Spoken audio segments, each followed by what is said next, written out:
So good evening guys, good evening everyone. Can you let me know if I'm audible and if my screen is visible? Yes guys. Yeah, okay, great. So we'll wait for 2 or 3 more minutes and then we'll start with the class for today. First, we'll discuss the agenda for today. So what exactly we will be covering today, we'll talk about that. And then we'll proceed with the main portion or then we'll proceed with the topics. So today we'll be starting with the fundamentals of web development. Okay, we won't be starting with HTML, CSS or anything of that sort.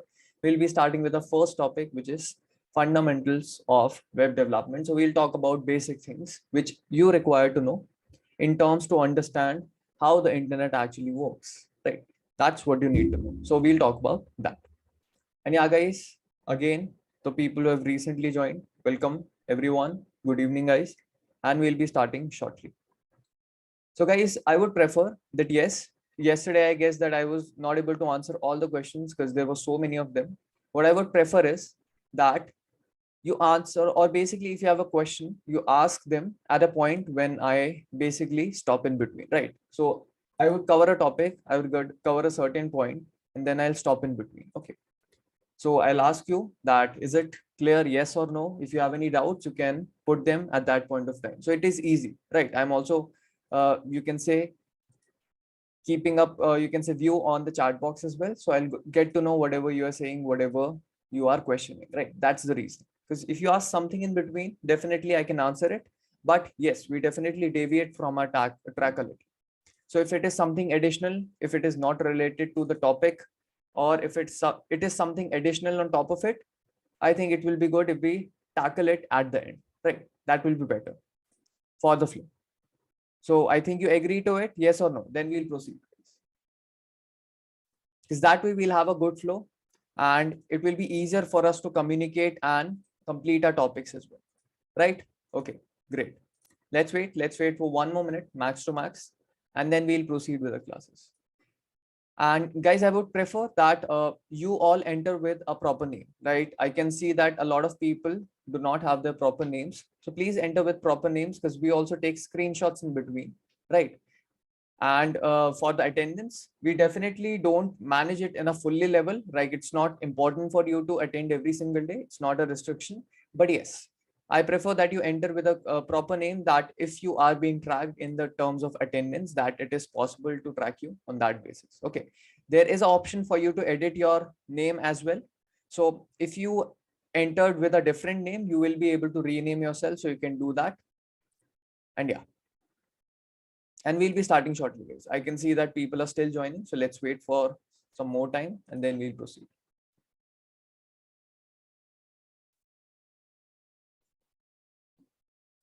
No, guys, not exactly. Typing speed does not matter that much. The reason being that whatever you do will be totally dependent on you. Guys, please don't annotate. I can see someone is annotating. Please don't do that. And yeah.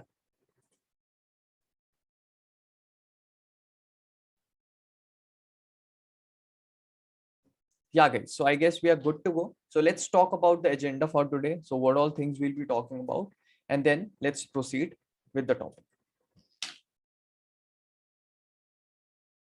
So guys, the agenda or the topics which we'll be talking about for today. So we are talking about the fundamentals. Okay.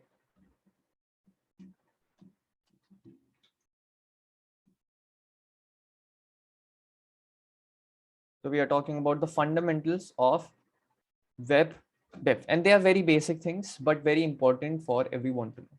That's why we're discussing them very early.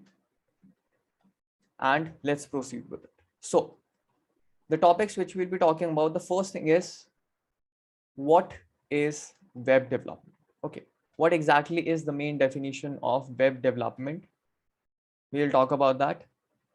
It's a fairly small topic, but yes, very important for all of you to know. Then we'll talk about the URL structure, because you should be able to understand what a URL looks like. You should be able to break different, you can say, sections a URL contains. So whenever you visit a website, it is because, or you are able to do that with the help of something known as its unique URL, right? So we'll talk about that, how it can be broken down into certain different sections and what each of that section means. And we'll also talk about DNS. And at the last, we'll also talk about static and dynamic pages, or static and dynamic websites, whatever you want to call them. So we'll also talk about static and dynamic web pages, or you can say in a whole like websites. So it totally depends on if you're creating, let's say, some section to be static or your whole website to be static or dynamic. But yes, that is what we'll be talking about. And if we have some time, we will also talk about one more additional topic, which is all related to whatever we have discussed earlier. Okay, so these are the basic topics which we'll be covering for today. So let's get started and let's directly jump into it. Let's talk about our first topic. So our first thing to tackle is what exactly do we define, or what exactly is web development? So according to me, according to my definition, I'll tell you what, according to me, web development stands for. Okay. And yes, you can add on to it if you think that, yes, I missed something. If you think there is something additional to be added, you can write it down in the chat box. I'll definitely look into it. But according to me, web development is the work involved in development of a website. And yes, guys, it is always related to the development of the website, but do not forget that building and maintenance is also an important part. So we can say web development, dev for short, is the work related to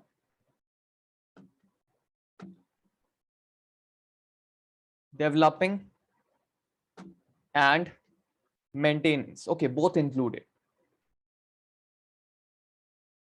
of a website. Now we are specifically talking about websites because we are saying we are a web developer, but yes, even considered as apps as well, but yes, web developer specifically. Now that is what a crisp definition of web developer is. That is what you should know. So you should be able to create a website and as well at the same point of time maintain and manage it, scale it, whatever is you can say included in the maintenance. So testing, bug fixing, all of that you should have a crisp knowledge of. Now that's it. That is what the first topic is all about. Now let's talk about URL structure. Okay, let's talk about URL structure. Now guys, definitely you might know some things in a URL, because yes, you might know that these are some basic things which is taught to every single one of you in, you can say, the usual classes or class structures when you ever studied computer science, or you can say normal computers as a subject as well. This is taught to you, but there are different things except for that which you need to know. So let's talk about them as well. So let me just give you an example of a simple URL. Okay, so let me just take an example of a URL from study.devtown.in/full stack, and then we'll have a hash URL structure. Now guys, there are a lot of different things in it. It's not just a single URL, but it contains lots of different small sections which defines a specific thing about, or a specific property about the URL or the website. The first thing you see here is something known as protocol. Okay, protocol. This is known as the protocol. Now we'll talk about every single topic, but let's just first define what all parts are, what all subparts are. So this is known as protocol. Then what you see here is known as a subdomain. This is a subdomain. Now what you see here is the official name of the website, right? This is what the website is known as. So this is your domain.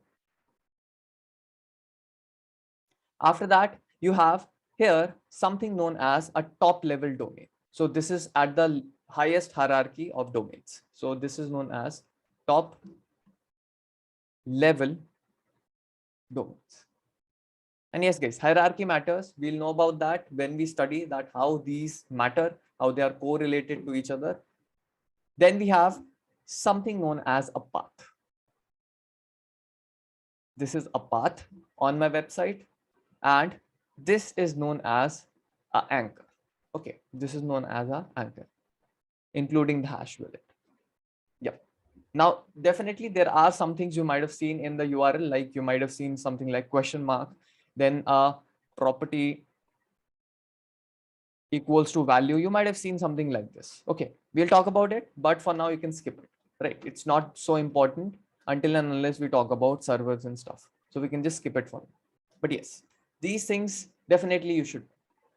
So what exactly is a protocol? Let's start with the first point, which is protocol. So what is a protocol?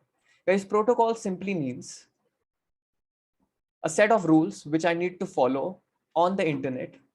That is what protocol means. And here, protocol is basically a set of rules which I follow on the internet so that I can visit a website in a particular format. Protocol is nothing but a set of rules.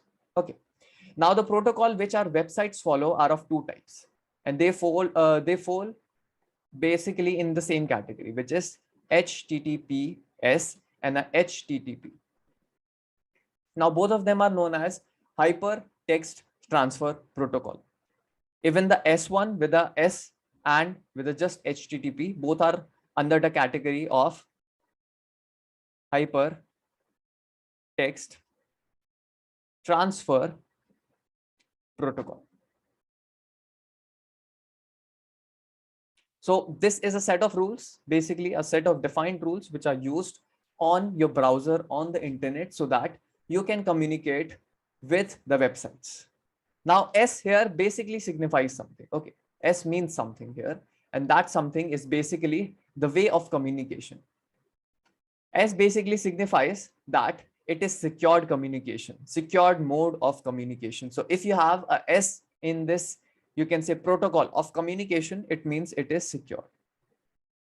Now secured simply means that when you're communicating, right? Let's say I have a browser. Now we know whenever we are talking about communication, we have a browser, which is us. So if we want to visit a website, what we do is we enter a URL in our browser and we hit enter. Now when we hit enter, it makes a request. Okay, it makes something known as a request to get all the website details, all the website's data, so that it can show me, right? So it gets front end data. Where does it get it from? It gets from the server. Which server? From the website server. So this is what? This is my DevTown server. So basically, this is DevTown, and it has its own CPU system where I can get the data or my front end data from. So it makes a request. My browser makes a request to the DevTown server or the backend, and it gets all the required data, my front end to me. Okay, and it will send me back something known as a response. Now this communication which is in between, right, which you see here, this is actually vulnerable if you are using something like HTTP. So remember, if you are not in a secured connection, if you're using something like HTTP, which is not secure, you will have a problem. Because if there is a third party person, if there is someone, if there is a hacker in between, he can listen into your communication and he can basically get the data in between the communication. So either you are sending that data or either the server is sending that data to you. So he can try to track the information and get the necessary details for any, you can say, malicious reason, right? So that is why it is not secure. Whereas HTTPS is secured. How is it secured? It basically encrypts that data. So what it does, it encrypts that data. We don't need to know about the encryption and how it is done, but yes, it makes it possible so that no one in between, no middleman in between can try to decrypt and get to know what exactly we are talking about. And yes, most of the websites you might have seen always have HTTPS, which means that they are secure. But if you ever visit a website and you might have seen this logo, right? You might have seen that your browser directly does not take to your website. If you usually use something like Chrome browser, it basically shows you this logo in yellow with like this, and it shows that this website is not secured. Do you still want to proceed? And it gives an advanced option button, and then you can click on it and then you can proceed to the website. Why does it do that? Because it knows, it can recognize that it is a HTTP based protocol. It is using a HTTP based protocol, which means this website has a you can say vulnerability. that yes, there is a possible way of theft happening in between the communication. So it asks you, do you still want to continue or do you want to stop here? Do you not want to proceed? So yeah, that is what is important to understand and know while you're communicating on the internet or using any website, right? Now, now guys, how exactly do you get to know that a website is actually secured or not? Basically, for a website to be secured, this is something additional, but yes, every website has to register or has to get something known as a SSL certificate, guys. This is known as a SSL certificate.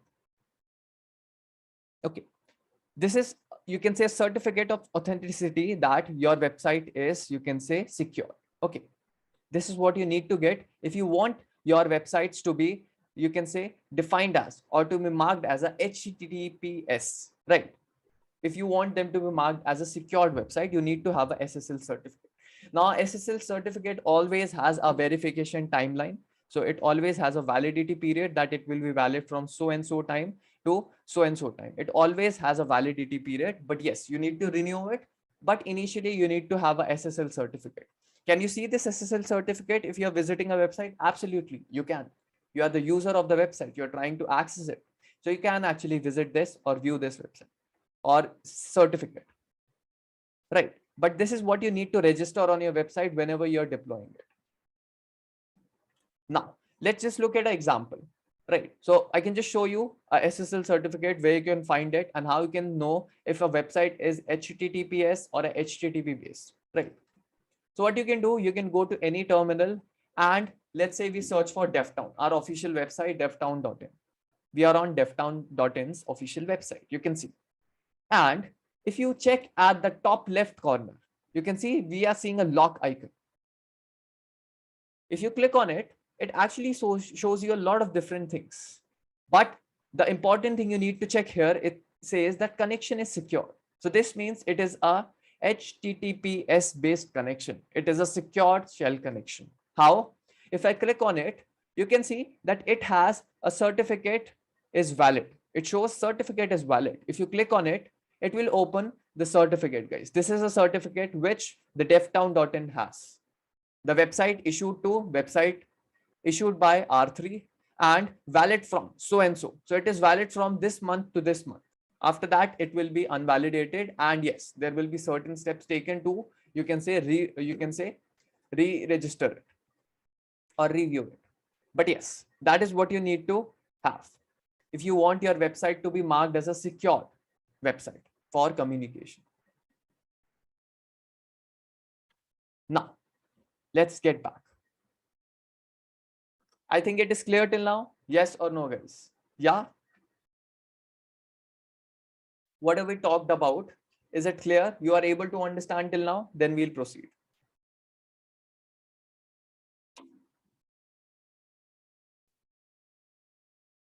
Okay, great.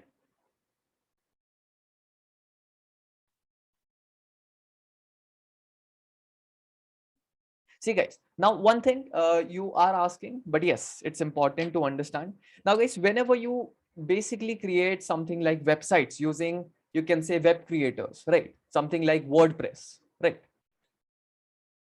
Now you need to remember something. When you're using something like these, you are actually not coding inside them. Okay, very important thing. You are not the main developer. That's the important thing. So you don't need to do these sort of steps. If you use something like GoDaddy or anything of that sort, they already provide you with a certification. If you use WordPress, they already look into all the deals regarding how to get your website certified. So you don't need to worry about that. But if you are creating your own personal website, if you're buying your own domain, if you're managing everything on your own, then yes, you will have to register a SSL certificate. Is it a big deal? Not exactly. It's very simple. It's hardly 5 to 6 steps you need to take to register a SSL certificate. But yes, you can do that.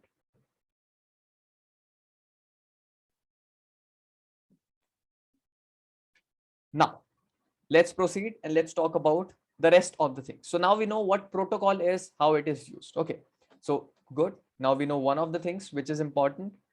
Now we can mark it as complete. Okay, we know about it, what it does, how it is used. Now let's move to subdomain. And before subdomain, it's very important to understand what is a domain, guys. Because if you don't know domain, you won't be able to understand subdomains. Yeah, so let's proceed.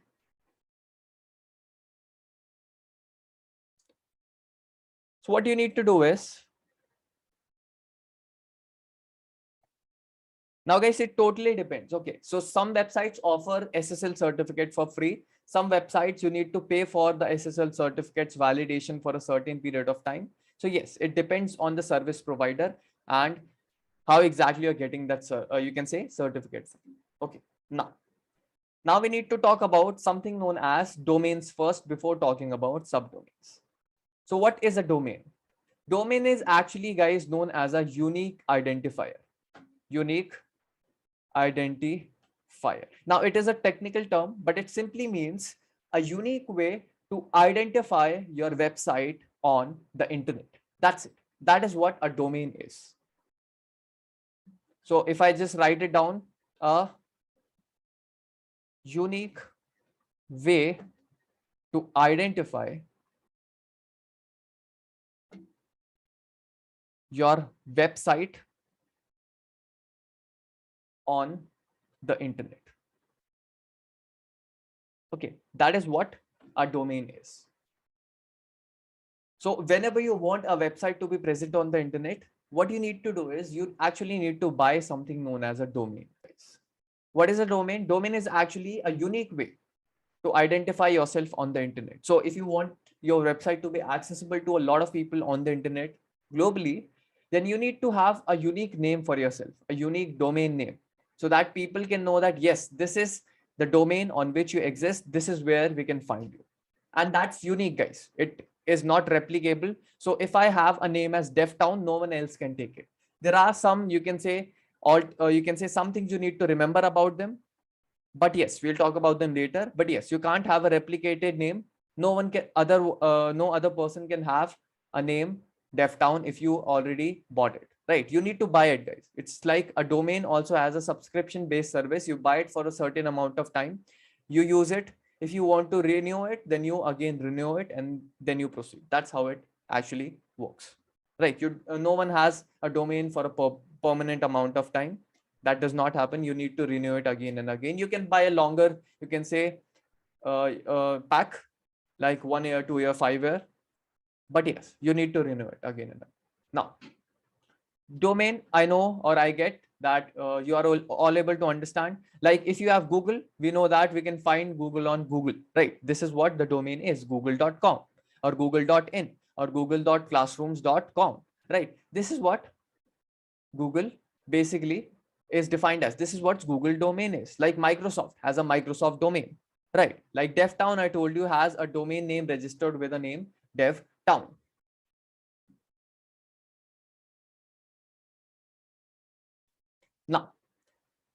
Now we know how domains are used. Now, what are exactly subdomains then?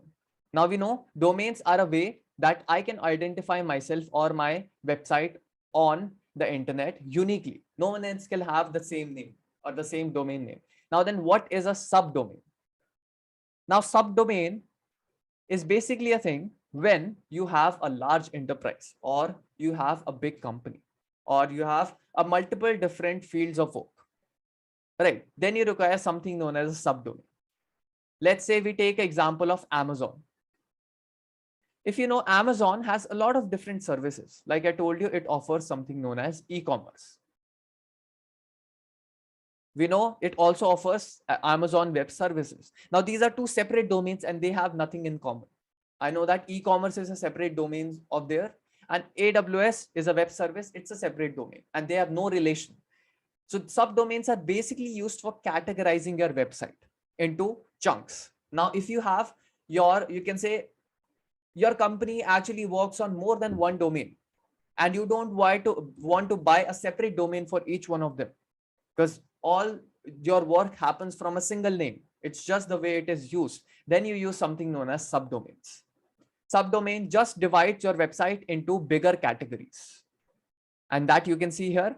I can divide with the help of subdomain, my website into bigger categories like e-commerce and AWS. And yes, guys, AWS does that. AWS use it.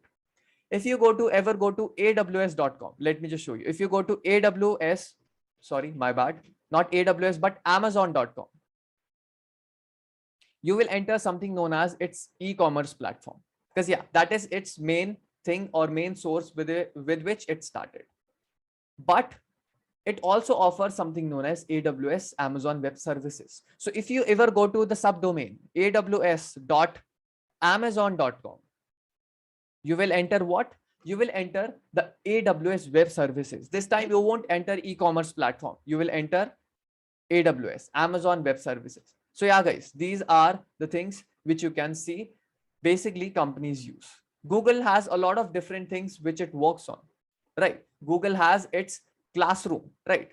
What is classroom? It's just a way through which students can actually interact and get notes and stuff in their classes or college or whatever you're using it for, right? So classroom is actually one of their sort of services. Similarly, Google has something known as Jamboards.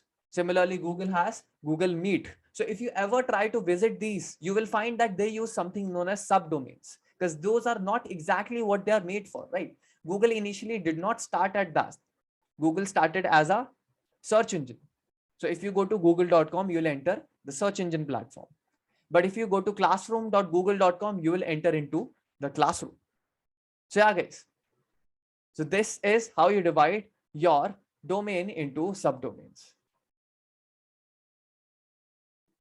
Now, let's just see this example, right? We talked about it. So let's just also visit it. So we can go on the internet and we can type AW, or not even AWS. We can first type amazon.com. We'll say amazon.com. We'll hit enter and you can see we landed into the official e-commerce platform, right? This is my official e-commerce platform, right? Now, if I at the start just add, you can see if I just add AWS as a subdomain and a dot, and then I enter, you can see I entered not amazon.com now, but I entered AWS, Amazon Web Services. You can see it is offering services for the web, right? AWS certified, AWS learning recommendations, right? Financial service, game tech service. So yeah, guys, this is how you basically define it or divide it. Like if you go to Google Classroom, right? If you just search for it and if you just enter it, so let's see. Yes, this is the one. You'll see the subdomain is classroom.google.com. So yeah, by this way, you can actually categorize your domain into subdomains. And yeah, guys, now we know about how domains and subdomains work as well, right? Now we know what they do and how they do it.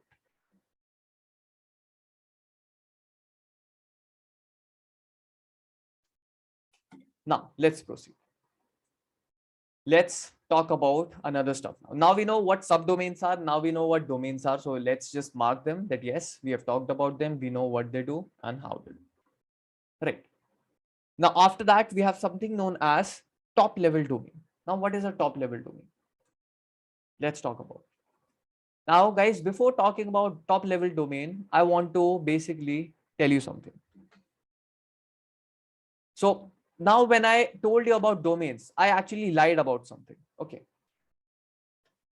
Let me just recorrect or reframe that sentence. Okay. Top level domains. Now, when I said that whenever you buy a domain, no one else can have the same domain name, it's actually a lie. He can. Why? Because this biggest category of domains is actually top level domains. What are top level domains? If you have seen, you have .com, you have .in, you have .os, right? These are top level domains. These are the biggest categories. So how exactly domains are divided are something like this. You have the biggest category, the top level domain starts first. So you have com as a domain. Now inside it, you will have different domains inside it. Like someone can buy a particular domain. Similarly, in I can buy some particular domain. So you have these sort of categories. OS, I can buy a particular domain. So when I said that if I want to buy a domain, devtown.in, right? When I said that I want to buy this domain, I want to register my name on this. Remember, you're buying a domain in a specific category, guys. You're buying it in .in. So a person can definitely have a same name in another category. That is possible, guys. Yes, that is possible. Remember that. So I can have a person who has DevTown here, but in devtown.com or a devtown.os. That is possible because that's the big category. I only have a unique name inside a particular category. And the category we are talking about is top level domains. Okay. Yes. Now, if you're saying that, isn't it possible that I buy all the domains? Yes, you can. You can do it. So I can buy .com as well. I can buy .os as well. I can buy every single domain which represents DevTown if it is free or if it is available. If it is not yet taken, I can buy it. I can even bid for it. Let's say it is already taken. I can call to the particular person who has this domain registered on his name, and I can just say that I will offer you so and so. Are you ready to just sell it to me? Yes, that is possible. That is always done. That's also a market trick. But yes, that happens. And guys, this is what you need to remember. So remember, if you have a domain name, it's still possible to have a duplicacy. Like someone else can still have the same domain name. So you need to do a proper research before getting or sticking to a particular name. It's very important. If you're starting a business, if you're starting anything, the first thing you need to see is whatever name I'm picking, does it really exist or is it really free? Because most probably there will be times when you will have to come up with options. Why? Because there is a possibility that that domain is already bought by someone. Okay, so that is what you need to remember about top level domains and how they work. Okay, that is important. Now guys, this is something additional, but I think it is important for you all to know. And this is actually a part of business strategies. Now, what happens basically whenever there is a big company, right? Whenever there is a big company who registered itself, what they do is they buy all the domains at the first, so that there is no rivalry, you can say rivalry, which can happen in future. So if I am Google, I will buy all the Google related domains, no matter what it is. I'll buy .com, I'll buy .in, I'll buy .os. So whenever a person tries to visit any of them, he does not go to any other website but or you can say Google. Why will I do that? So that there is less probability of frauds, guys. Anyone can buy a new devtown.com domain and then register themselves and create a copy of my platform, right? Copy of my website, and then can fake that it is me and can do, you can say a little bit or a lot of harm to my website or my business. So that is what market strategies actually include as well. They buy all the domains. Yes, guys. And Google has a lot of domains which actually don't relate to them, but they still have it. Like Google has a domain known as Googly, which does not make sense, which they do not require, but it's somewhat, you can say it somewhat is similar to Google, and they thought that someone can use it, and therefore they bought it. They don't have a use, but they just bought it. So yeah, guys, companies do this so that they do not have a threat in future. That's something important you need to know. Okay. And yeah, guys, top level domains are actually defined on the basis of fields, guys. Okay. Like IN basically means Indian business. Okay. IN basically means for India. .com basically means for global. If you're really confused, let me just show you a very basic example which will clear all of it. If you go to Amazon.com, whatever products you see here, you'll see that all of them are actually in dollars. Why? Because this is an international website, guys. Okay, this is their international website. Whatever you ship is actually global. Okay, it's global level. That's why you see you can say most commonly used currency, which is dollars. But if you go to Amazon, but not .com, but .in, then you will resonate or you will be present in Indian territory. Now you see it is all related to India. If I click on any of the products, if I go to anything, right, you can see the price is in Indian rupees. So yeah, this is also categorization factor. This is also what happens when you take a particular, you can say, yes, a particular domain.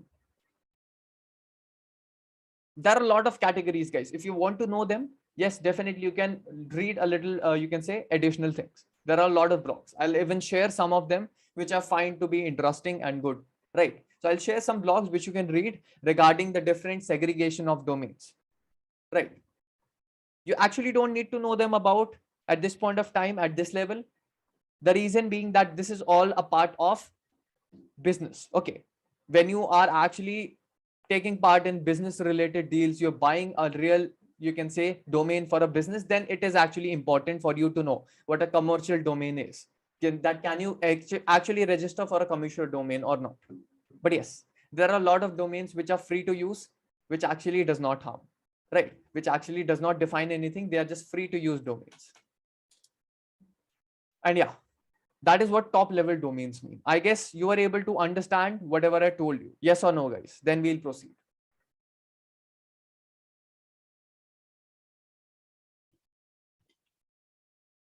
Yeah, you're able to understand.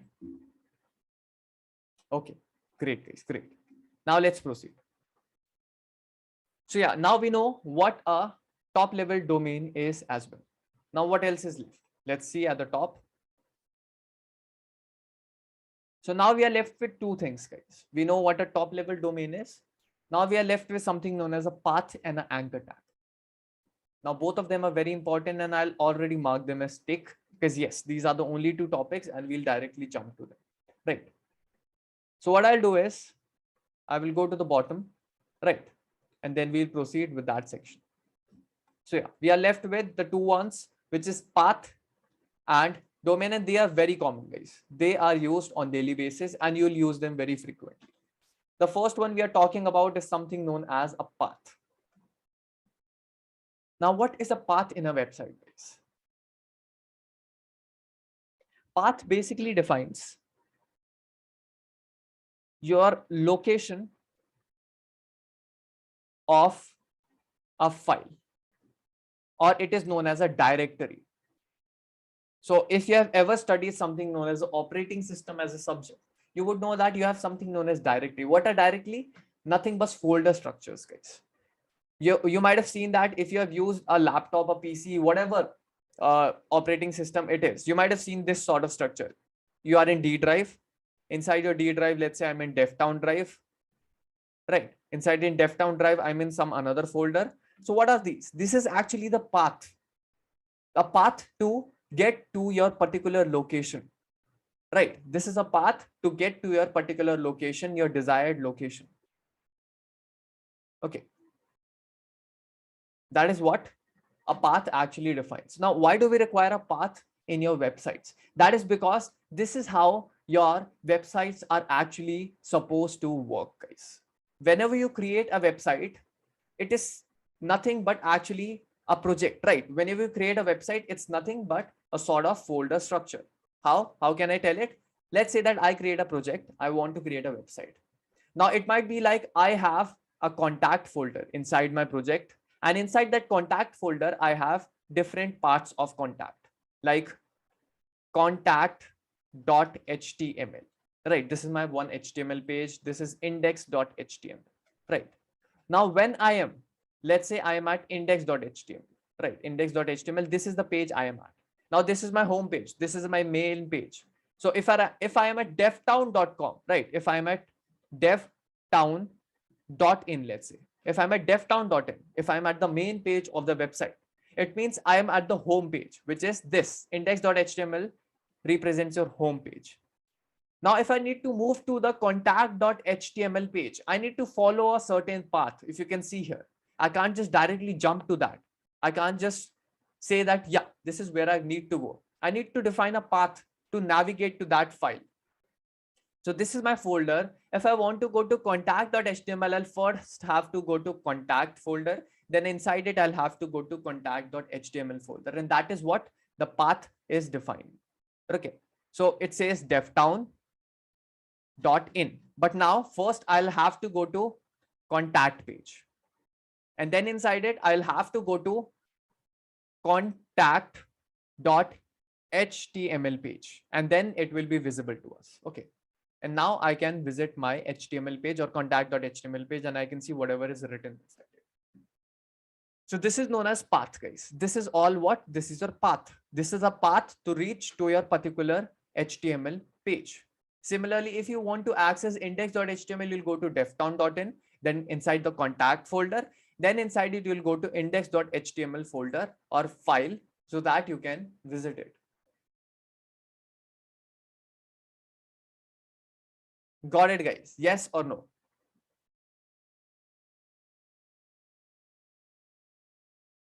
Yeah. See, guys, understand them just like your project folder. Okay. Whenever you create a website, it's nothing but a project, right? You initially started as a project or a folder structure. Now, when you see your actual website as an example, you'll understand that it is nothing but a folder structure. You have a folder, inside it, you have a page, then inside it, you have a folder. Inside that folder, you have some pages, then you have another folder, inside it, you have some pages.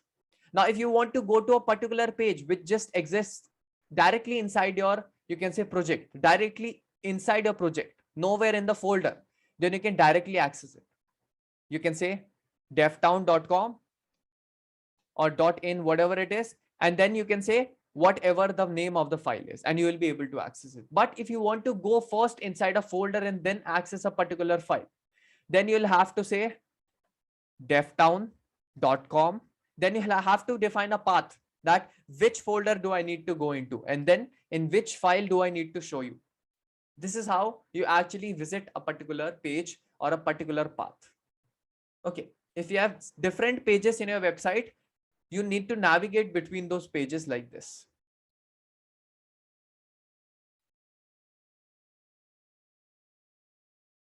Yeah, let me just show you. Very simple. So if I go to Google and let's say I just search for flowers. Okay. I just search for flowers. Now guys, where can I show you example? Okay, not even flowers. Let's go to the official website of devtown. Okay. So I can actually tell you a lot about the website and how it was built, the project, or how this website was built just by looking at the URL. So if I just go to, let's say, our courses page, I go to data science page. What do you see? I see that my URL changed and I can see there are two paths.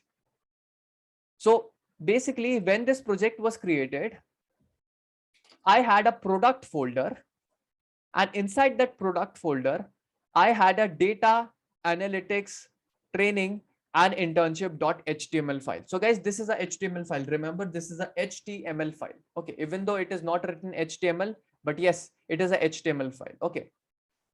So we'll talk about it later, because yes, we'll talk about this topic, that why there is no HTML written at the end, but yes, it is a HTML page. So for now, you can just depict that. But yeah, I can just tell you that this was a project. Inside that project, you had a product folder. Inside that product folder, this was your page which you wanted to visit. If I go to roadmaps, you can see I had devtown.in, then I had a bytes folder. Inside that bytes folder, I had a roadmaps.html page where all of this code was written to see this website or this page. Okay, this is what basically your path is. This is your path to reach this particular destination, to reach this particular page, guys. Did you get it now? Did you get the example? Are you able to understand what we are talking about? Yes or no, guys? Yeah, great, guys, great. Now, okay, let's proceed. So now we know how paths work. Now, then what is now hash, guys, or an anchor tag? Okay, anchor tags are actually fairly simple, very simple, guys. You might have seen them in a lot of different websites, but you might not have just recognized what they do. Anchor tags are actually, or anchors are actually known for in-page navigation. In-page navigation. What is the in-page navigation? Very simple, very easy. You might have seen it in a lot of websites. In-page navigation is simple. You are on a page and you might have seen this. Now, in this page, let's say on the right side, I have just a list of topics. I have a list of topics. This is available in a lot of blogs and structures. On the right side, I have a list of topics, and these all topics are present on a single page. Okay, it's a very huge page. It's a lot of reading, and all these topics are present on a single page. Now, what I can do is either I can scroll through it. So I can scroll through it and go to the particular topic, or I can just directly click on this button, click on this anchor tag, and it will automatically scroll to that portion and it will show you that. So that is why it is known as an in-page navigation. So it's not navigating you to a new page. Okay. It's not opening a new page. It's showing you the same page. It's just moving to a particular topic in that page. Okay. It's just scrolling automatically to that particular topic. Let's say this was a topic at the top. This was a topic at the bottom. This is topic number 1. This is topic number 2. Here you have topic number 1, topic number 2. If you just click on this button, topic 2, what will happen? It will automatically scroll the page and this topic will become or be presented at the top. So this topic will be present here and the next topic, wherever it is in the length, will be present at the bottom. So this is what will happen. It will automatically shift to the top.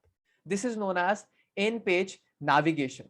Okay, this is what is in-page navigation. You see it in a lot of websites. A lot of blog websites uses, a lot of websites which have a lot of data to show use it.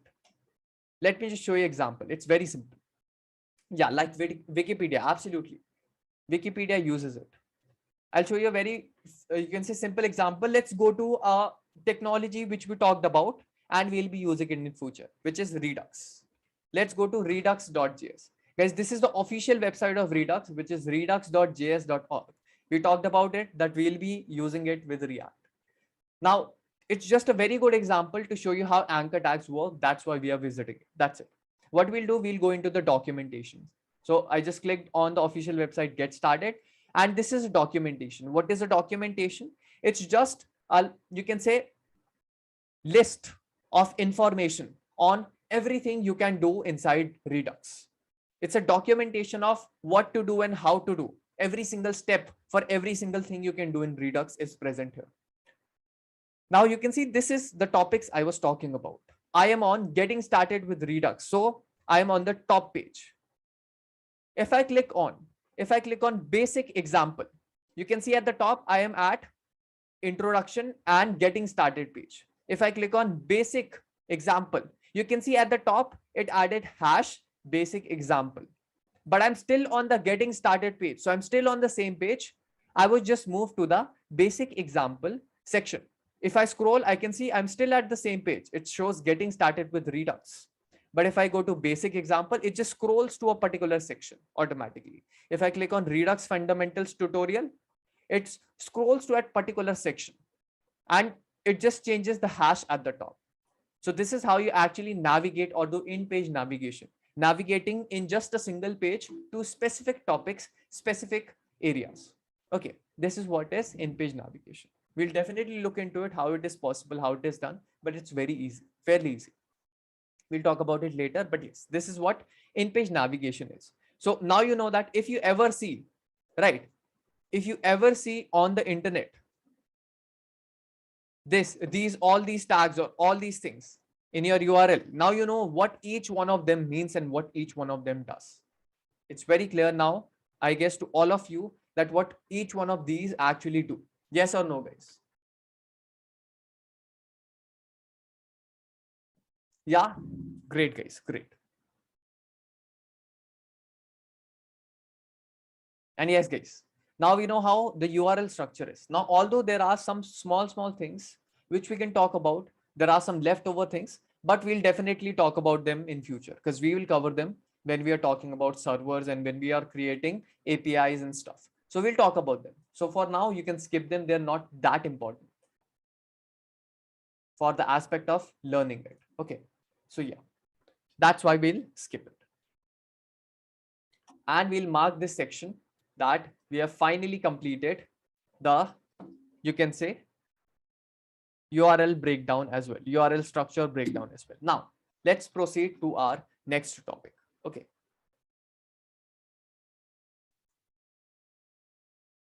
Now, what is the next topic, guys? Now we need to talk about something known as DNS, guys, because DNS is also very important. It's a very small thing, basically, but very important to understand. Now, what is a DNS? Most of you might know the full form because it is a thing which is always taught in networking. It is known as domain name system, guys. So it is known as domain name system. Okay. Now, what is a domain name system? It does a very, you can say, simple thing. but very important. Now, guys, I told you that how the communication happens. You have a browser, right? And you have, let's say, a server. So this is my devtown.com or devtown.in, and this is my server for that particular website. Now I make a request, I get the data, or basically I get the front end code, or I get front end, which is HTML, CSS, and some JavaScript, some images, whatever I'm going to show in that page. Okay. And this was my request which I made. Now, what is a DNS and what is the role of DNS? There is a very important role of DNS, guys. Now, guys, whenever internet was created, it was not created in the way we see it right now. Okay. It was very simple. And the reason for it to be simple was the way of communication. Now, people or basically users like us made it a little bit complex for our own sake of it. Now, basically, how the servers work is not on the basis of something known as domains, guys. Domains was something added after or later. So guys, whenever you create a website, right? Whenever you actually want to search for a website, you write a domain name, right? You search for a domain. But actually, that's not the main way of searching for a website. What you need is something known as an IP address. Okay, IP address is the main thing which is required. And that is what DNS does. DNS is just like a phone book system, guys. DNS is like a record based system. Okay. It actually contains nothing but a domain and the registered IP address to it. That's what it contains. It contains a record of all the domains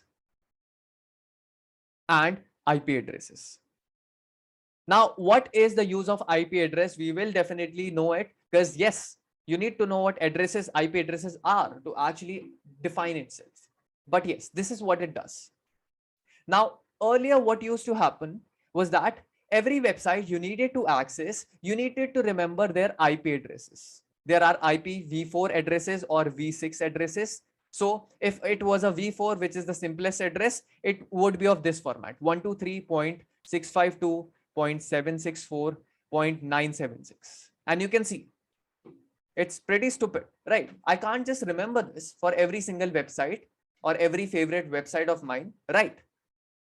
I can't just remember this. And that was the reason domains was created, because I can't remember this weird name or weird IP address for every single website I needed to visit. This is how it used to work earlier when domains, or you can say DNS, was not present. So if you wanted to visit a website, you'd write this random number on the internet and it will take you to that particular website, guys. Okay. That is how it used to happen. It's just a random IP address, guys. Don't search for it. It won't work. But yes, this is how it used to happen. Now people found that yes, it was quite irritating. They were not able to actually remember everything. And that's why domains were created and DNS was created. What it did was very simple. It just basically registered, or it just, you can say, made a link between the domain and the IP address. So my server basically has something known as the IP address. So whenever I have a website server, it has something known as a weird IP address like this, a unique IP address. So I can actually communicate with my server with the help of IP address. So they just link, DNS just links this IP address to a domain, like it links it to devtown.in. So whenever in the browser I type devtown.in, it actually goes first to a DNS server. Okay. The DNS server checks into the record and finds that, okay, what does this devtown.in is registered for? What is the IP address for it? It finds it and then it connects it to that server. Okay, that's how it happens.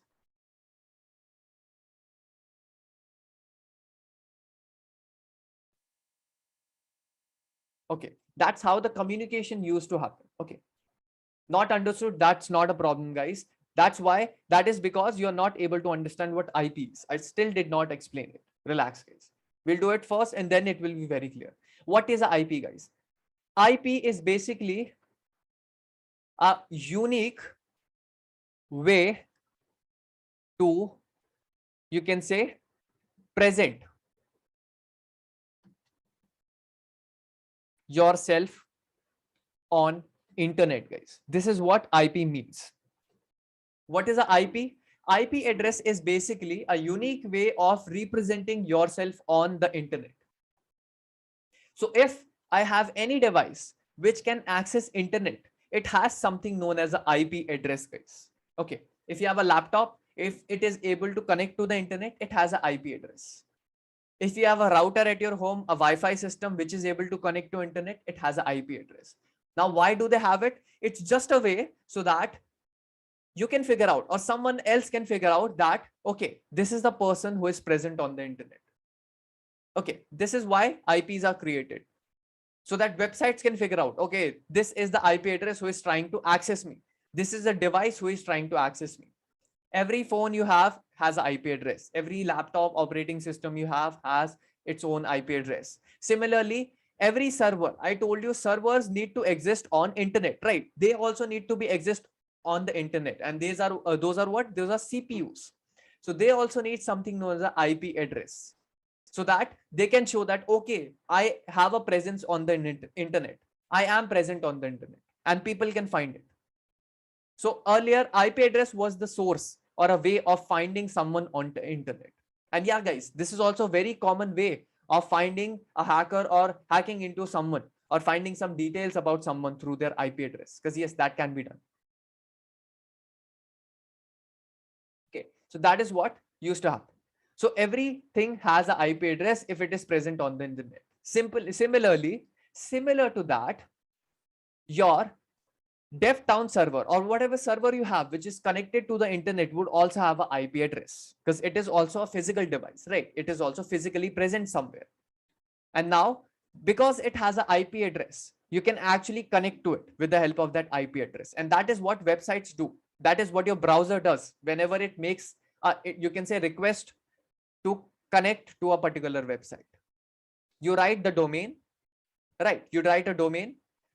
Now you hit enter. The first thing it does is it goes to a DNS. The DNS checks into its record and finds the domain and the linked IP address.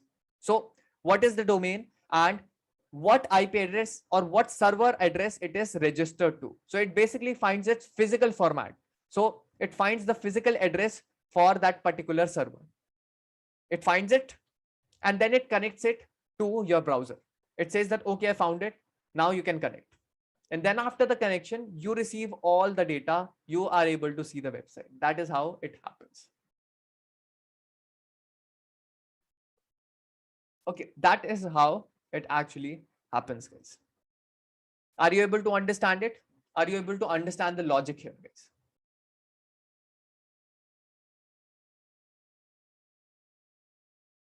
Guys, IP addresses are not domains or URL. Okay, I told you domains are different. Domains are something which were made by humans for the ease of remembering the names, guys. Domains are totally different. Domain, subdomain, top level domain, everything is different. And IP addresses are different. IP address you have and domain you have, and they both are linked together. That's how it works. Clear? Okay, great. Now, guys, definitely you might have a little bit of confusion, right? But that's totally fine, because you just need to know the very basic of how IP addresses work. You don't need to get into the detail of it. Why? Because you're not just doing networking engineering, right? You're not a network engineer. You're going to be a full stack developer. So you don't need to know a lot about it, but yes, the basics are very important. Now, yes, guys, you might have heard about something like VPN, right? VPN systems. What are these? What are these? What are VPNs? VPNs, what they do? Can anyone tell me?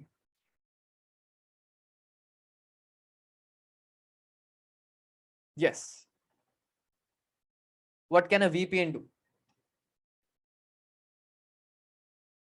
Yeah, it's a proxy service. What is it? It's a proxy service. What it does is very simple.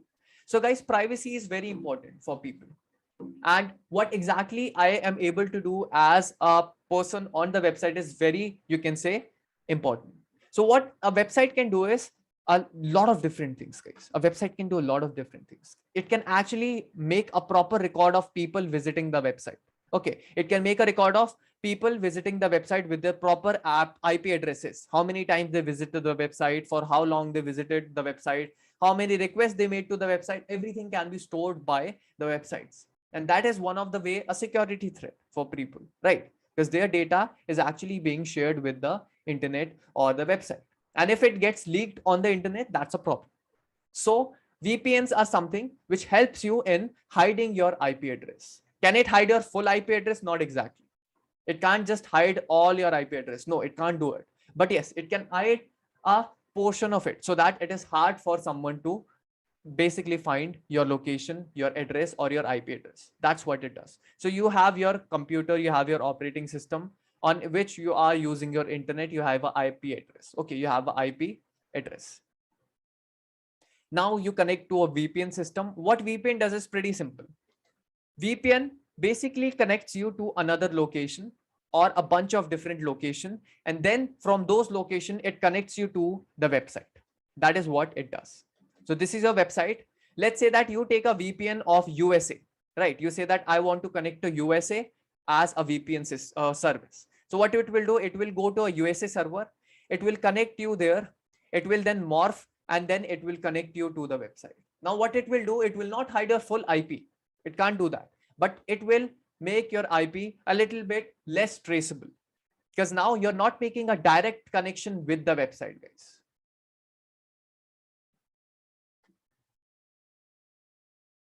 So what they will do, they will get the IP address and they will basically morph it. They'll connect it to US, then they'll connect it to the websites. Now, if you ask me that, isn't it a threat that, yeah, VPN is actually able to know your IP address?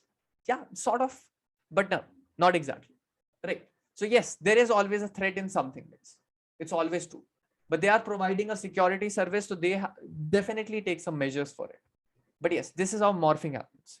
If your VPN is a little bit more secure, then what it will do, it will jump through and morph through a different locations. What it will do, it will morph through a lot of different locations. Like it will first go to US, then it will go to, let's say, Russia, then it will morph another location, and then it will finally connect to website. This way, your IP address becomes a little bit more untrackable. Now, you might have seen a problem with VPNs, that VPNs get slow with time. Why is that? The same reason. Because now you're not making a direct connection. Earlier, this connection was, let's say, 120 kilometers, let's say. So the physical server which you had was placed somewhere far at 120 kilometers. Now, if you really calculate, now the distance is actually doubled or tripled if you do this sort of connection. So yes, the cost for it, the network for it is also more. Right. That's the reason that VPN connections actually are slower as compared to your normal usual connections, because the distance they travel, the way they are connected is different. And every single place they connect to, every single physical address and servers they connect to might be faster or slower. And that's the reason you get a faster or slow speed if you get to or connect to a VPN. Right. So yeah, guys, that's something additional. But yes, that is what VPNs actually do. And yeah, guys, now we know how DNS works as well. So now we have an idea about how DNS works as well. Now let's proceed with the last topic for today. And that is talking about dynamic websites and static websites. And what are these? It's a fairly simple topic, but important to know. So let's talk about it.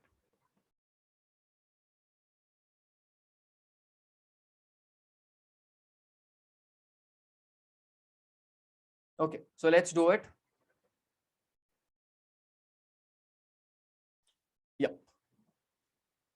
So we are talking about two things, and we actually don't need to write anything because it's a very simple topic. I'll just draw a line in between and I'll just show you what the differences are. You don't need to actually record something, or you can say it's not a lot of logic. It's just very simple.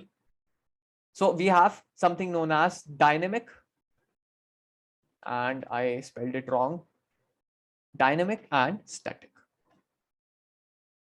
Now you might have understood, or you might have known this if you actually follow tech industry, right? You might have known that there is something like this. You might have seen that there were actually different versions of, you can say, internet or technologies available in the internet market or in full stack.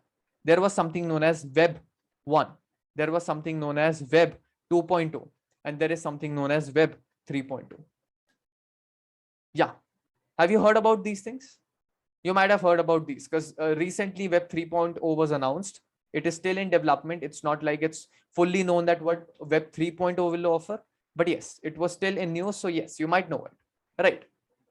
Yeah. So what exactly was it? Web 1 was all about staticness, guys. Web 1 is all about staticness. What is Web 1 actually do? So when internet was actually introduced, right? What was the main factor behind which internet was actually, you can say, created? It was just created to share information, guys. That's what the sole purpose of internet was at the point of creation, just to share information. So internet was nothing but like just a dictionary. It was just like a directory. I needed to read something, I needed to get something, I'll go on the internet, I'll browse something about it, I'll go through it, I'll read through it, and that's it. That is it. That is what it was like. It was like a booklet, online booklet, where I can read anything. One-sided communication, absolutely.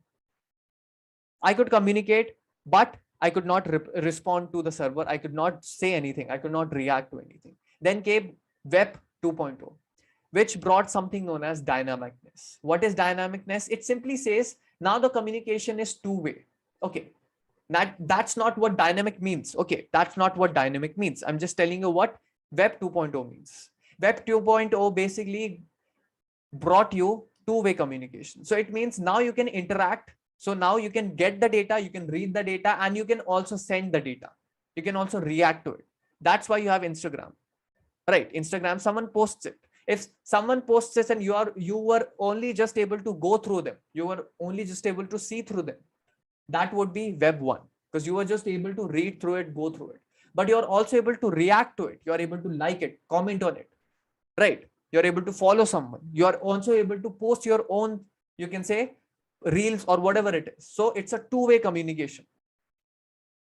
And that's why it is known as Web 2.0. Web 3.0, again, the same thing, but with a slight bit of twist. That's what Web 3.0 offers. Now, it's still a developing field, guys. It's not like they introduced Web 3.0. It means that it got, or they know exactly what Web 3.0 will consist of.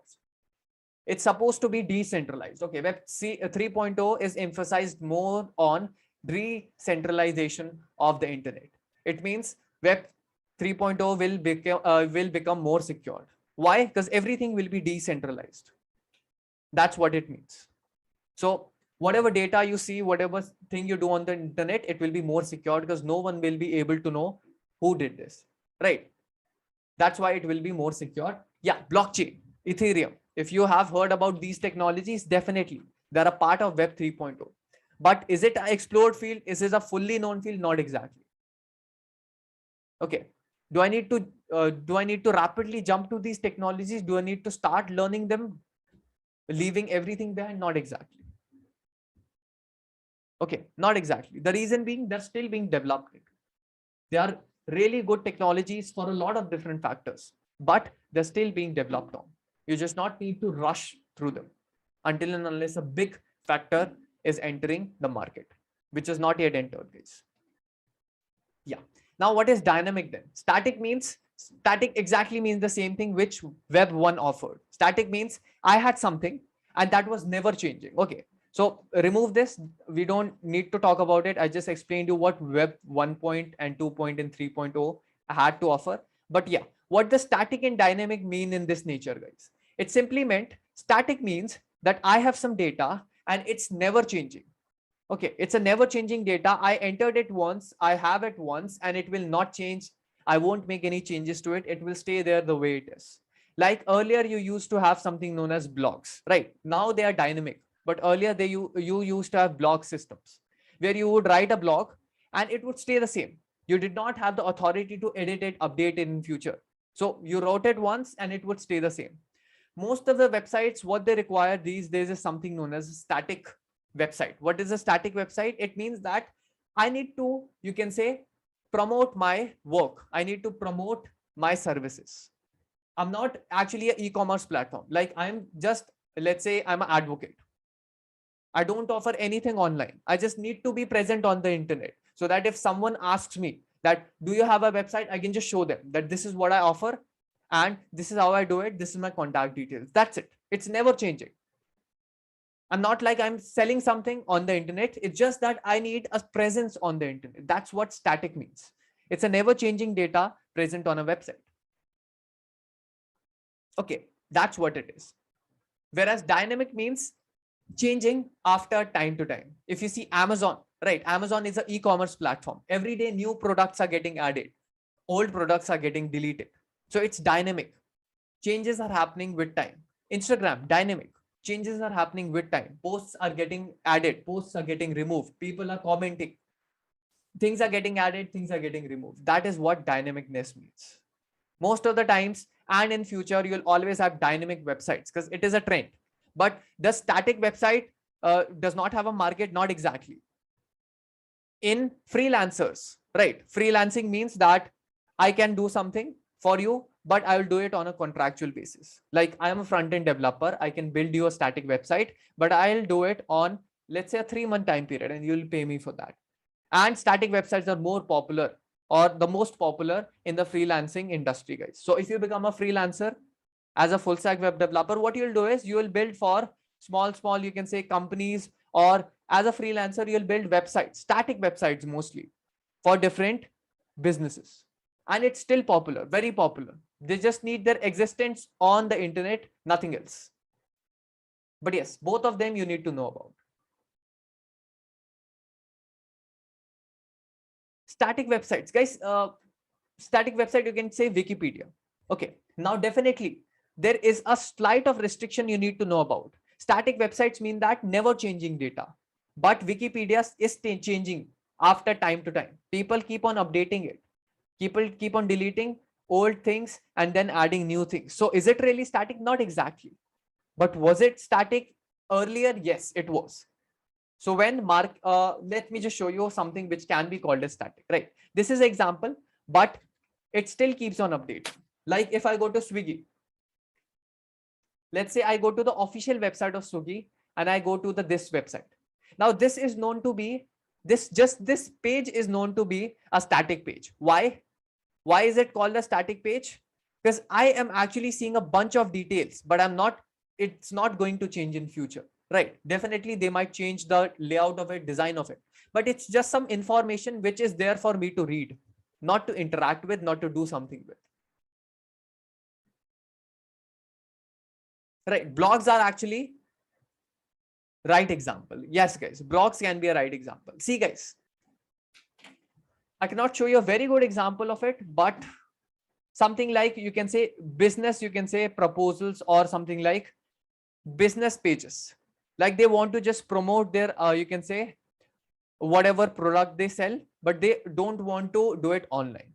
Let's say I am showing that I have a product on the internet, but I'm nowhere giving a buy option, sell option, anything of that sort. So I can't do anything on the website. I can just read some data and I can just process it. If I want to contact them, I can just have a detail of them, like contact details, email ID. I can just contact them, but I can't do anything on the, you can say, web page. That is what is known as a static website. Okay. Now these days blogs are also dynamic. Yeah, college websites, yes, definitely. So if you have a promotional website, a college website, right, that can be called as a static website. Absolutely, a very good example. Yes, most of the websites have it as most of the college websites have it as static, because they just need people to know about what all things are present in the college, what amenities they offer. And most of the times they don't actually update it. Now they don't get updated. Yeah, most of the websites are static, but yes, nowadays blogs are actually more dynamic. Like you can add comments to it, you can like, you can subscribe to people, right? That's the reason I would resist to call blogs exactly static, but yes, they fall into that category. Basically they fall in both the categories. That is what I'll say. Some of them are static, some of them are dynamic. Yeah, cafe websites, exactly. Like I don't offer an online service. I don't offer, let's say, online deliveries or online booking systems. I'm just a cafe and I just want an internet presence. Portfolio websites, absolutely. you can call. Nowadays, actually, portfolio websites are also dynamic because people keep on updating them, right? People have a system where they can update it time to time. People can comment on them. People can contact them with the help of forms, right? But yes. No, guys, Starbucks, I don't think so. Let's visit it. I'm not sure that Starbucks will be called a static website or not. Let's just see. I think that on Starbucks website, I think that you can offer it, can't you? I'm not sure.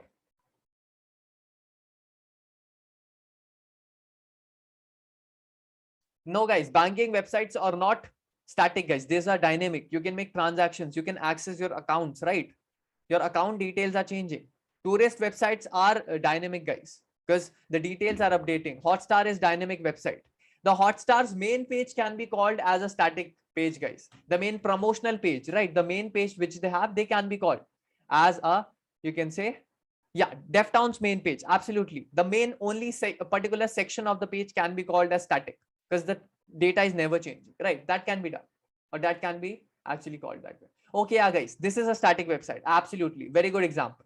Like you can see details about it, but you can't actually do anything with it, right? You can't do anything with it. It's just some details which they are showing. And yeah, that's it. So it's just a commercial business website, right?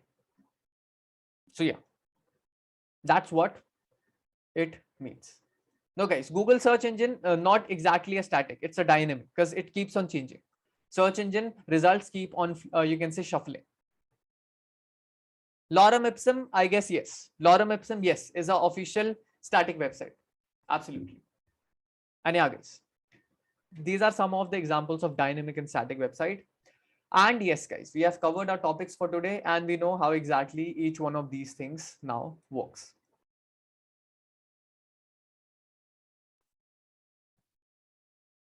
And yeah, guys, that is it for today, guys. So we talked about a bunch of things, and I definitely think that you got to know about a lot of new things today. You were just able to add up to your knowledge. You got to know a lot of new things. And yes, guys, that is what exactly we wanted.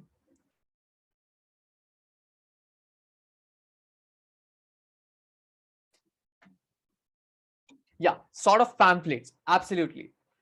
Like website pamphlets. That's it.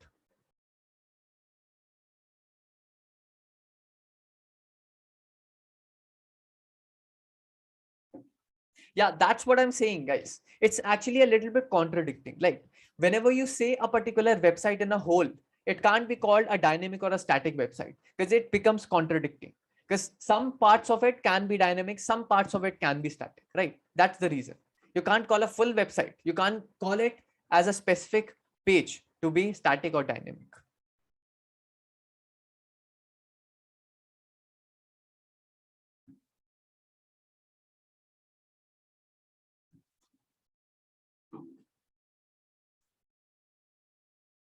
Yeah, guys, any other doubt?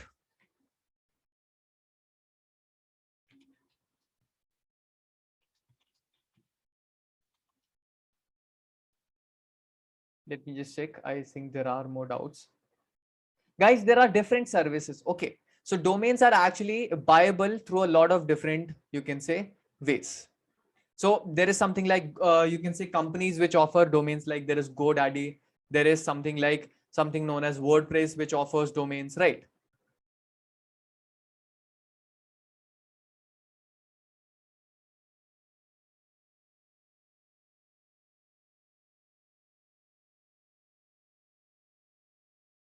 Yeah, guys, definitely. You can become a freelancer after this course as well. Yes, definitely you can do it.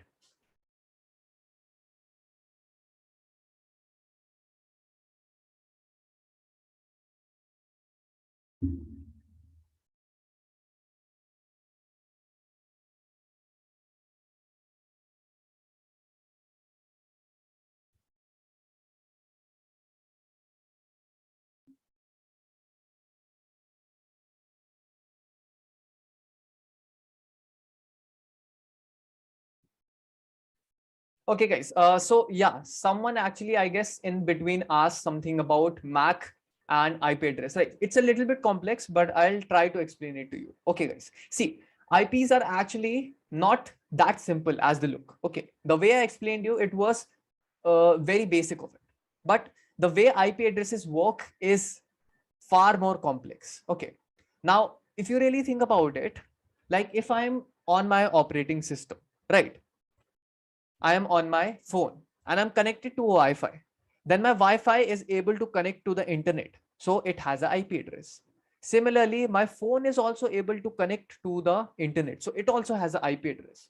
So if I connect my phone to the Wi-Fi and then I use it, then which of them will be used? Contradicting question, right? So guys, in these places, we have something known as a MAC address and an IP address. MAC address is basically the physical address of the device which you are using for the connection. So MAC address would be my phone's address, phone's IP address. And IP address would be the Wi-Fi's IP address. Okay, that is how they are differentiated. There are a lot of different things like, it's not like that you are able to directly connect to the internet, guys. No, you're never able to connect to the internet directly. There are sub networks which initially make you connect to the internet. So there are a lot of things going on in between which you don't know about. That's why it's a little bit complex to explain.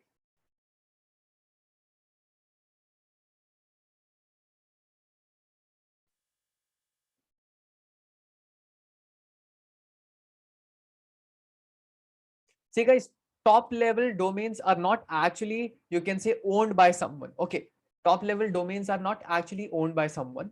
It's present on the internet. Okay, that's how it works. So basically, whenever internet was created, right, it was created by something known as ARPANET. Okay, it was the initial starting. And when they created it, they just created it for data and you can say information communication. But when initially, when you can say DNS systems and those were introduced, they required something known as domains, subdomains, right? These sort of things were introduced. And this was a boost in the technology because these things were additionally introduced.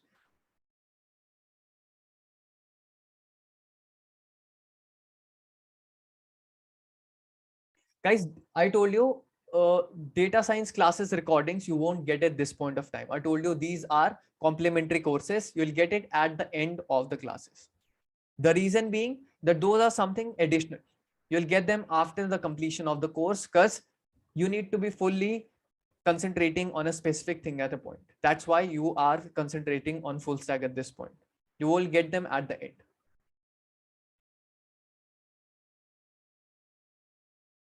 Guys, the DSA section I told you will start from the second week, not from the first week. So after the completion of the first week, you will start receiving your DSA recordings and everything.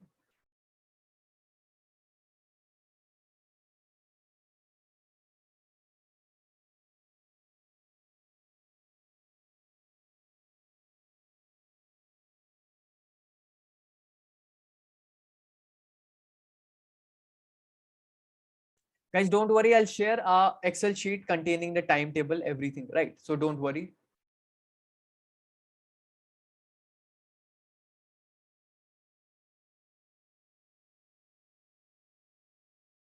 Two websites, different domain can have a same subdomain. Yeah, absolutely, guys. Because the largest categorization, if you see it in hierarchy, the largest categorization is your top level domain, then is your domain, and then is your sub level domain. So yes, I can have two websites which have a same subdomain. Yes, guys, there are a lot of different types of protocols, guys. HTTP and HTTPS are just two of them. There is SSH type of connection. There is TCP protocol. Okay, there are a lot of different types of protocol. It's just two of them.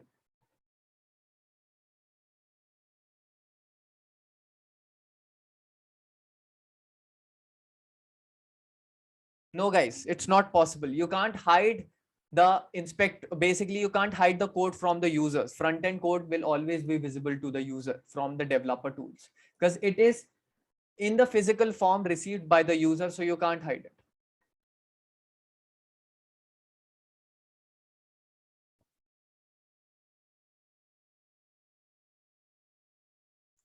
Guys, freelancing simply means that I'm not working for a particular company. I work on contractual basis. That is what freelancing is.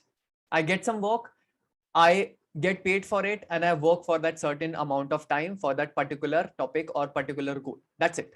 I get another work, I work for that, I work for a particular while and I stop it. That's how it works. Freelancing means contractual basis works. Okay.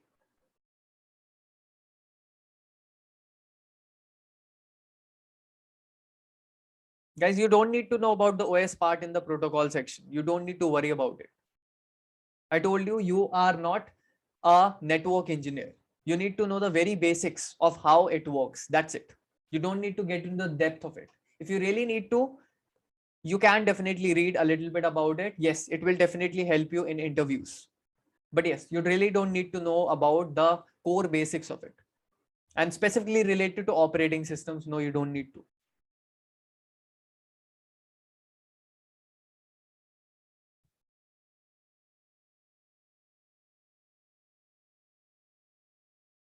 Guys, www stands for World Wide Web, guys. www stands for World Wide Web. Yeah, guys, doubt sessions are also included in the recording. So yes.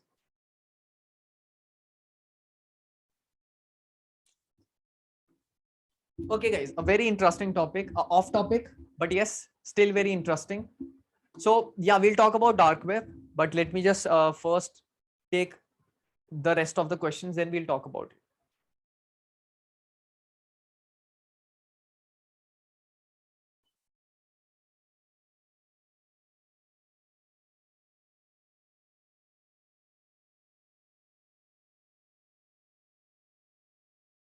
Okay, so yeah, I don't see any very specific topic. So yeah, we can talk about it.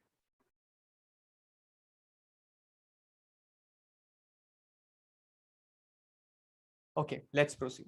Now, see guys, sessions initially, when you will have regular classes, you will have sessions on all the days. So Monday to Saturday, you'll have all the days classes, but this is not the scenario for the time being. Okay.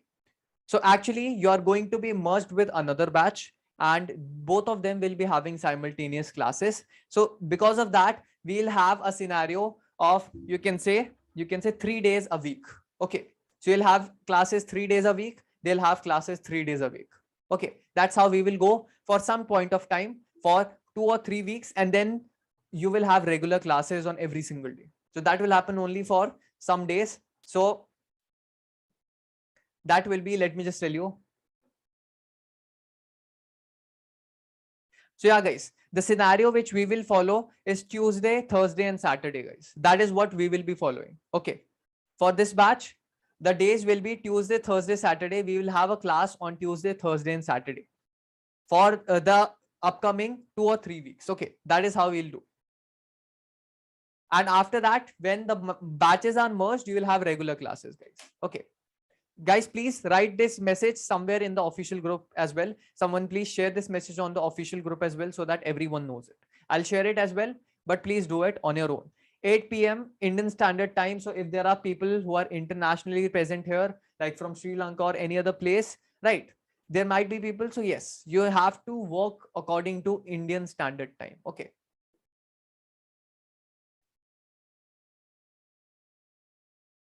No, guys, you can't create your own domain extension. Okay. For that, definitely there will be a way. Yes, that is possible. But yes, it costs a lot of money for doing that. You can definitely buy a specific domain very easily. You can have an extension for it, right? A top level domain can also be bought very easily, but you can't create it very specifically.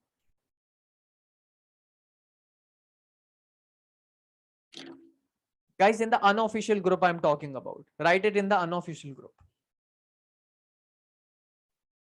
No, guys, not next week. It will take some time. The merging of the batches will take 2 to 3 weeks. Okay. So till then you'll have separate, you can say 3 days a week classes for some point of time, and then the batches will merge. Now, guys, web designing is a very specific, different topic. Web designing actually is a big field, a different field. It's also known as UI UX. Okay. So that's a separate field. Okay. So 2 topics I'll cover before ending the class. Okay. Let's talk about it.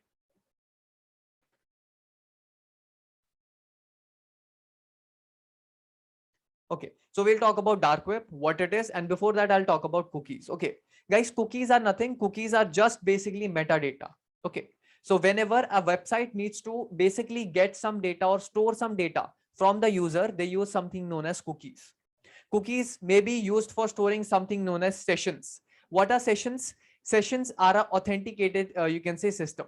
Okay, let's say if you have ever visited something like Netflix or any of the, you can say, websites where you can log in. You might have seen a, you can say, pop-up which says, remember me, right? If you log in into Instagram, if you log in into any other website, you might have seen that bottom section which says, remember me. What exactly does it do? It creates something known as a session cookie. Okay, what is a session cookie? A session cookie actually creates a validation time period. It creates a validation time period which says that, okay, your connection, your secured connection will exist for 7 days.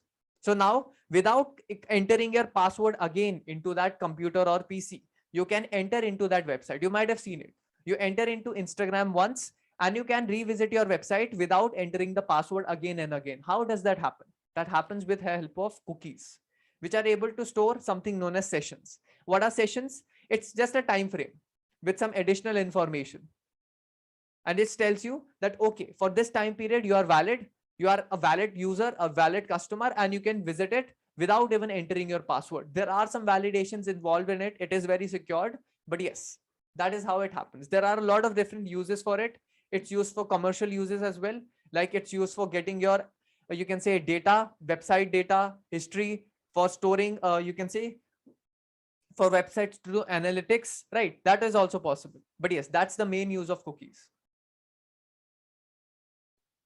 See guys, cookies are optional. Okay.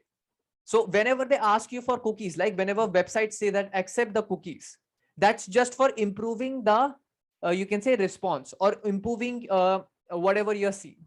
So if a website says that please accept these cookies, it's just an additional thing which they are saying. It's not like they are not, you can say, using cookies. It just means that there are some additional cookies that if you skip won't matter, won't give you any harm.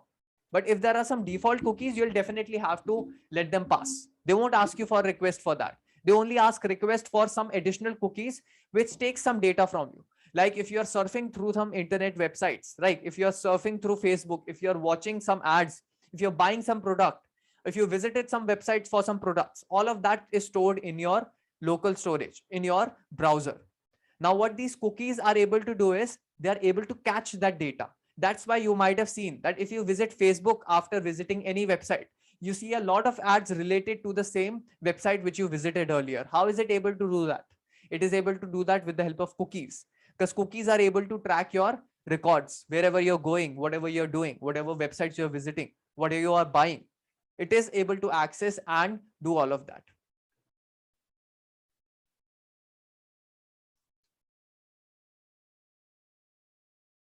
And yeah, guys, that's what cookies are. You can read a little bit more about it if you are really excited to know what they can do. But yeah, these are the basic main things they are used for. Now, after that, dark web, right? Someone asked that what exactly is dark web? So let's also talk about that. See guys, dark web is actually, was not actually that dangerous how it seems to be at this point of time, right? Because if you really think about it, the internet which we visit, the safe side of internet which we visit, which is accessible to everyone throughout the world, is only, I guess, 15 to 20, 20 to 25, I guess, 20 to 25% of the whole internet or a whole world wide web. Okay, that is what it is. And the rest of it is nothing but dark web. Dark web and deep web. Okay, basically there are certain categories, dark and deep web. Now, it's not like on the dark web, there is only illegal activities happening. There are a lot of things that take place. Okay, but mostly it is known for illegal activities. The reason, it is very hard to track someone there. It is very, you can say, not secured exactly, but yes, there are a lot of scams happening at as well, right? A lot of illegal stuff happening there. And yes, data is also, you can say, sold there.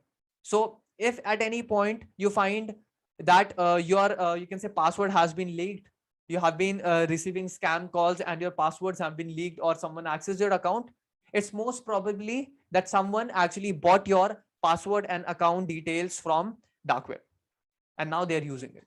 So dark web is that much harmful. I never suggest you to visit it. The reason being, yes, everything gets tracked, guys. It's not like it's not getting tracked. It's hard to track you, but yes, if you visit a wrong website just for a second, they will get all your details. Okay, they will get somehow all your details, even if you use proxies, even if you use anything else, because it is very harmful.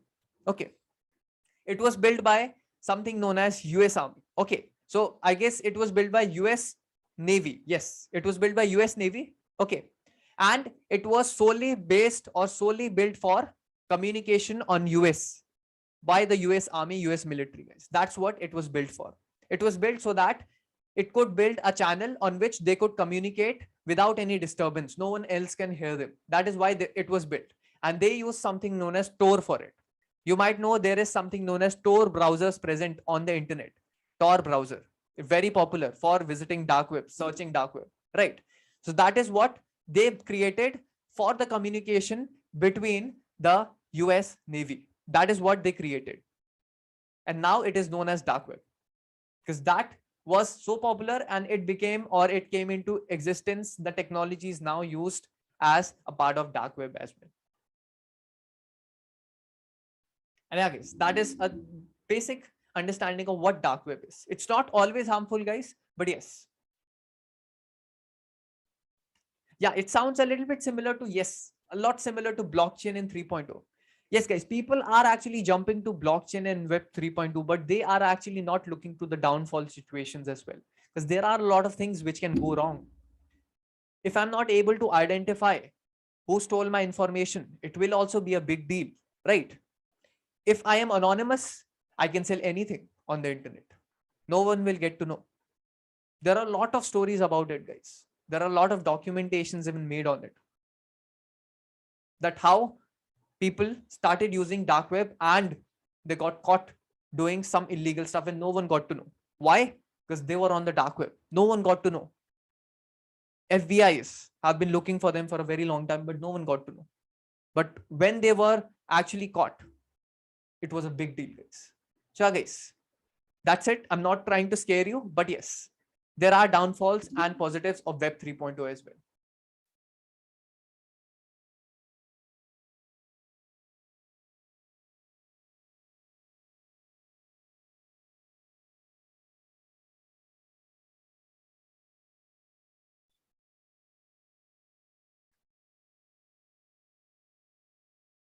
Yeah, guys, see, when you visit a website, right, and when you have a cookie stored, let's say a website generated some cookie, right? So it gets stayed. Okay, it gets stored. Okay, that's the reason. See, I'll tell you a very basic example. If you have seen your Chrome browser, right, do one thing, uninstall your Chrome browser and reinstall it. You'll see the size of the browser. It will be 25, 30, 40 MBs. Do it on your mobile. Now, when you install it, go to the more details and see its, you can say storage, see its amount, how much it is at this point of time after installing. It will be way more than that. It will be 200, 300 MBs. Then what is the rest of that data? That rest of the data is cookies, additional data from the website. So yes, cookies get stored, guys. It's not like they are present for the, you can say a lot of time period, but they get stored. They get stored for months, days, depending on the expiry date of a cookie. No, guys, basically, when there are dark webs, right? Dark web needs to be, it's a very threatening place. And that's why whenever you access dark web, the browsers which are built for doing that, they actually are very secure, or they are made to be very secure. They have proxies, they have VPNs, all of that is already included in them. Like you have DuckDuckGo, right? You have some other onion browsers. So all of them actually, yes, they store the, you can say history and stuff, but they do it in a very secure way.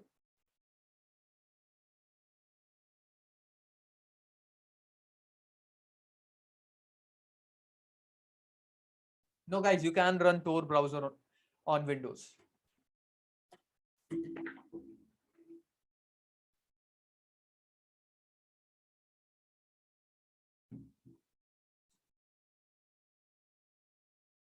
And yeah, guys, that is it for today. So guys, we'll stop here.